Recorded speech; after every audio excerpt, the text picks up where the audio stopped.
Welcome to Korean True Crime. I'm your host, Mizicko, and in today's episode, we will be discussing the assassination of an army sergeant and the suspicious circumstances that surround his death.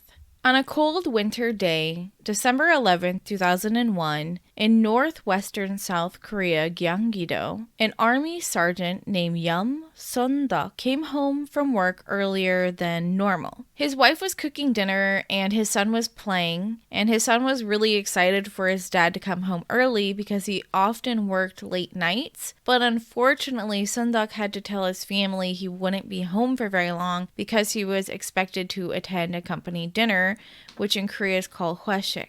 Hoeshik is a meal or meeting that employees are usually socially pressured to attend by their higher-ups after working hours. In history and still today, Hoeshik often includes copious amounts of alcohol. Employees will go to a barbecue restaurant, eat up, have some fun, drink a ton, but it's definitely something that is optional but socially mandatory. As of recent events, it has become less popular, not only because of Corona, but because of the expanding Me Too movement and the increasing labor rights in South Korea. That's not to say that Hoeshik is a negative experience for everyone and everyone's company, but it definitely has been used as a mandatory outing every night of the week in the past, and it's becoming less popular for it to be mandatory for employees. Understanding Hoeshik culture is really necessary for today's case. So,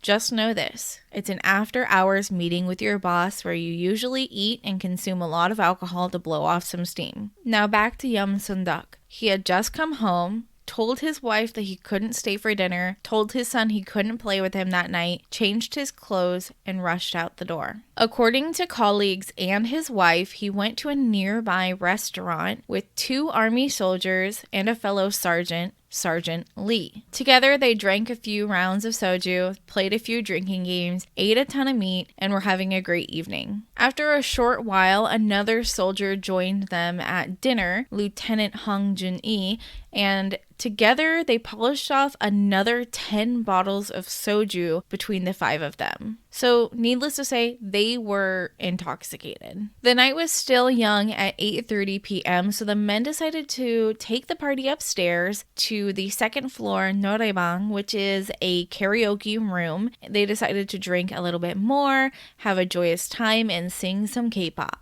After about 30 minutes of singing their hearts out at noraebang, Sergeant Lee and the other two soldiers that were with Soon-deok at dinner decided to go to another party elsewhere, like a billiards club. But Lieutenant Hong Jun-e and our main man, Soon-deok, decided to go to a quieter bar nearby for some more drinks. Soon-deok wasn't a heavy drinker by any means, so it was out of the ordinary when he dropped 250,000 won on drinks at the bar. That's roughly around $210. So he was definitely becoming overly intoxicated at this point. It's around 11 p.m. that he paid his tab and left the bar. He left the bar alone, according to the bartender, and unfortunately, he did get in his car and drive away. Don't drink and drive, folks. Around 40 minutes after he had paid his tab and left the bar at 11:40 p.m., Soon-deok's car was found on the side of the road about 500 meters away from his military housing, where his wife and son were waiting for him to come home. Someone who was driving by pulled over kindly to see if the driver needed help. And remember, it's December 10th. It's 11:40 p.m. It's freezing cold outside and it's pitch black. The kind driver pulled over to the side of the road, got out of their car, and approached Soon-deok's car's driver's side window. They knocked on the window, but noticed that nobody was inside the car. The headlights of the car, however, were still on. The light from Soon-deok's car's headlights revealed a man laying on the side of the pavement, covered in blood. The police were called and they arrived shortly later to the scene, but after searching the body, they discovered it was Soon-deok, and the military ID meant they had to involve the military police, who took a while to get to the scene. The police were going to be involved anyway in the investigation, so they proceeded with investigating the crime scene while they waited for the military police to arrive. Soon-deok was found laying on his back with his arms and legs outstretched with severe injuries to his head. The initial conclusion by the police investigators that this was a hit and run, that Soon-deok was drunk, got out of his car to do something, stumbled into the road, was hit by a car, and the car fled the scene. The theory was dismissed rather quickly because the injuries just didn't match a hit and run. He had only sustained injuries to his head and nowhere else on his body, which you would see if someone was struck by a moving vehicle. The police believed that the location his body was found in was the location of his death because of the blood pooling underneath him and the front of his body being free from any blood. The military had taken over the case at this point. The police were still involved in the investigation, however, so they tried to get the body to be sent to a private medical facility for the autopsy because they knew that if the body was sent to a military hospital, then they would never receive any information about the autopsy. It seemed like tensions were already high between the military police and the Gyeonggi-do police. Ultimately, they settled on having two separate autopsies performed on the body, one at a private medical facility and one at the military hospital. But let's not get too ahead of ourselves. Back at the crime scene, the police were able to find the murder weapon relatively quickly. It was a large, thorny jujube tree branch that was tossed alongside a small creek further into the woods that lined the road that Soon-deok's body was found on. The thorny jujube branch that was found was a little bit thicker than an average baseball bat and a lot heavier. The police believe the attacker must have used two hands to overhead strike attack the side of Soon-deok's head, where the branch was soaked in his blood. The police theorized that the crime took place like this. The attacker grabbed the branch, approached Soon-deok, swung with two hands overhead, struck Soon-deok on the side of the head, forcing him to fall backwards onto the concrete. Soon-deok's reflexes wouldn't have been there regardless that he was an army sergeant. He had a blood alcohol content of 0.23. Soon-deok wasn't able to fight off or resist his attacker. The attacker continued to strike him on the head once he was on the ground an indeterminate amount of times. Through this attack, however, he had sustained a skull fracture, bleeding in his brain, and multiple facial bone fractures. He would have died quickly before the attacker fled towards the creek. Figuring out the motive for this case was daunting. This was an army sergeant who was attacked and left for dead on the side of the road after a night out with a lot of other soldiers. It was unlikely that the attacker was a robber because his cards and cash were still on him, his car keys were on him, and the car wasn't taken. The police had to believe that whoever killed Yeom Soon-deok knew the route he took home or went home with him. The police began by talking to the other soldiers that he had drinks with that evening, as well as bartenders and waiters at the bars he went to that night. A bartender who worked at the last bar that Yeom Soon-deok and Lieutenant Hong Jun-hee went to that evening said that she overheard the two men arguing quite loudly. She actually heard them clearly argue about Soon-deok accusing Jun-hee of stealing military equipment and fuel. Lieutenant Hong Jun-hee worked in the transportation unit, and this accusation was later corroborated by the accuser who had reported Hong Jun-hee to Yeom Soon-deok, his superior. Soon-deok wasn't someone to mess with. He was incredibly liked by all of his colleagues in the military, so he took accusations from his soldiers very seriously. This isn't the first time that someone in the military would steal supplies, but the timing of the accusation, the confrontation, and the murder are quite suspicious. Oddly, the military didn't think so. Later, a witness came forward and said he did see two men smoking on the side of the road nearby where Soon-deok's body was found, which led the police to go back to the scene and collect all of the cigarette butts that they found. Cigarette butts were collected at the crime scene and tested for DNA, and two of them came back positive for Lieutenant Hong Jun-hee and Sergeant Lee, the man that Soon-deok had dinner with earlier that night. This is where the investigation became completely unraveled and unhinged. The DNA evidence was perfectly clear. It matched Lieutenant Hong Jun-hee and Sergeant Lee, but the military then accused the police of planting the cigarette butts at the scene. The police protested, however, because the ashes that came from the cigarette butts were found on the ground of the crime scene. The military went on to provide an alibi for Hong Jun-hee for the rest of the evening and Sergeant Lee, but the police weren't convinced. Jun-hee's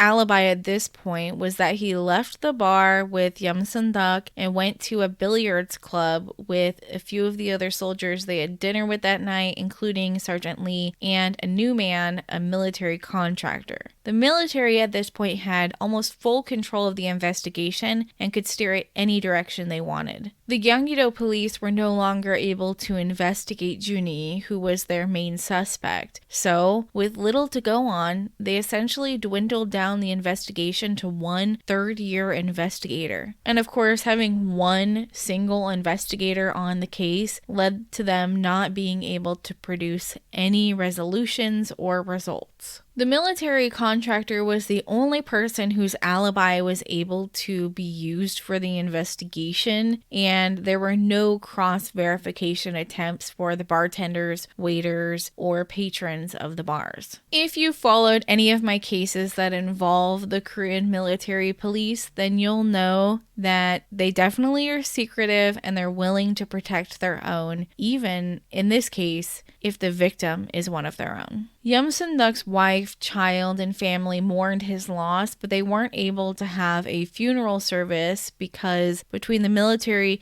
and the police, they couldn't release his body quickly enough. The military wanted to release his body quickly so the family could have a funeral, but the police weren't quite sure why the military wanted to rush a conclusion. The police were hesitant to release the body for funeral purposes before the case was solved, and the wife questioned them as to what they knew and who they suspected, but they weren't able to give her any answers. Instead, the single investigator gave her a note in secret that she kept to this day that read, "The person who drank with him last is the culprit." To add salt to the family's wounds, Yeom Soon-deok's younger brother visited the military hospital to positively ID the body as Yeom Soon-deok, and that's when he witnessed the military's coroner crudely shoving the body around, picking up his arms, dropping them, just being completely disrespectful to the deceased's body. And his little brother asked the coroner, "Please be more respectful to my brother's body." And he was escorted out of the military hospital just for asking for them to be more respectful to the dead. The Korean police tried to comfort him as he went to report the incident, but there was nothing they could do to settle him down. The family urged for the funeral to proceed quicker after this incident and had expected for the usual military funeral services, like his remains being buried in a military cemetery. A pension is usually given to the family, and Soon-deok's merits would have been recognized by the military at his funeral. However, the military contested the murder verdict and even insinuated that this possibly could have been an accident because the police planted all the evidence of a murder. At this moment, I'm just thinking about how re-traumatized the family must be to be told that their murdered loved one is in this crossfire between the military and the police. After a lot of back and forth between the investigators, the body was released to the family. However, they weren't allowed to bury him in the military cemetery. They buried him in a national cemetery. However, he was awarded medals for his service, and his family was finally able to put him to rest. The military police ended the investigation shortly after the burial because they believed it was a waste of army resources and it was bad for soldiers' morale to continue investigating something that may never have an answer. Now that the military were off of the case, that single investigator who was working on the case, he continued to investigate Yeom Soon-deok's death. And where did he start? He went right back to the billiards club. He re-interviewed the business owner. The billiards club owner had previously stated to the military police that 2 people had entered the billiards club and 2 people had played billiards together. However, when re-questioned, he stated that 2 people were playing billiards and 2 came in and joined them, and then 2 of them left out the back stairwell. This completely contradicted the alibi presented by the military contractor that they were playing billiards together all night. Now the police had to figure out which 2 of the 4 men left out the back stairwell. Unfortunately, CCTV wasn't widely used yet at this time, but the police did suspect that it was Sergeant Lee and Lieutenant Hong Jun-hee. The police also reviewed footage of the alibi given by the military contractor after being interrogated by the military police. And in the interrogation, the military police solicited an alibi by stating, "Please tell me how the 4 of you played billiards all night." The police then went to Sergeant Lee to ask him if he was one of the men who left that evening, because this completely contradicted the alibi that kept him out of the investigation previously. But Sergeant Lee refused to cooperate, and because he was still active duty, the Gyeonggi-do police couldn't touch him. Lieutenant Hong Jun-hee had been discharged from the military after this investigation, however, and was able to be interrogated by the police. But unfortunately, he claimed that he had been excessively drinking that night and didn't remember anything of what happened that night. The police didn't believe that, and neither should you. The evidence was adding up. The fake alibi, Hong Jun-hee and Sergeant Lee's DNA at the crime scene. And then there's the jujube tree branch that had the blood on it. Let's talk about that jujube tree branch. What do you think happened to it while it was in military storage? It went missing. The military claimed that the branch was accidentally discarded as they relocated facilities, but none of the other evidence was lost. The police suspected that DNA evidence could have been present on the tree branch. Unfortunately, the case went cold, and the trail ended there for 17 years. Thankfully, due to the Taewani law, the statute of limitations can't run out on cold cases such as this, and it has been reinvestigated. In February 2018, Sergeant Lee was dishonorably discharged from the military after being arrested for allegedly purchasing the services of a sex worker and potentially other sex crimes. About a month later after he was released, he took his own life. Because of the ongoing investigation about the sex crimes, Sergeant Lee was never able to be reinvestigated for the murder of Yeom Soon-deok. This was a mess of a case. It felt like a fight from the Korean police to gain reputation back from the laxity shown in numerous unsolved cases that they had. Due to the lack of cooperation between the military and the Korean police, this case had zero chance of being solved. Thank you for listening to Korean True Crime with me, your host, Mizicko. 다음에 또 봐요. See you next time. If you like my content and want to see more Korean true crime, don't forget to like, subscribe, and leave your comments down below. Bye!